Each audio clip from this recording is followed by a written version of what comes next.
Nagpalang umaga po sa ating lahat. Para sa ating pangaraw-araw na talata, tayo ngayon ay nasa Genesis Kapitulo 5, versikulo 21 hanggang 24. 65 taon naman si Enoch nang maging anak niya si Matusalem. Nabuhay siya ng 300 taon pa nakasama ang Diyos at nagkaroon din ng ibang mga anak.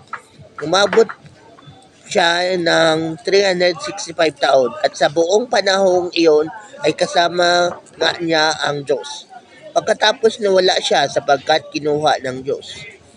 So, ito po ang unang biblical account ng rapture. So, si Enoch po ay hindi na nakaranas ng physical death. Kumbaga, pati yung katawan niya hindi na namatay.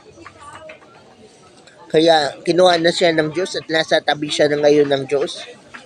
Yun po ang nangyayari dahil sa kanyang intimacy sa Diyos. Yun nga po na kumbaga dahil siya ay lumalakad na kasama ang Diyos at nangyari nga yun na dahil sa kanyang magiging malapit sa Diyos, hinayaan ng Diyos na hindi niya na maranasan ang kamatayan na katulad na nangyayari sa iba. At tayo din, mangyayari din yun sa atin balang araw.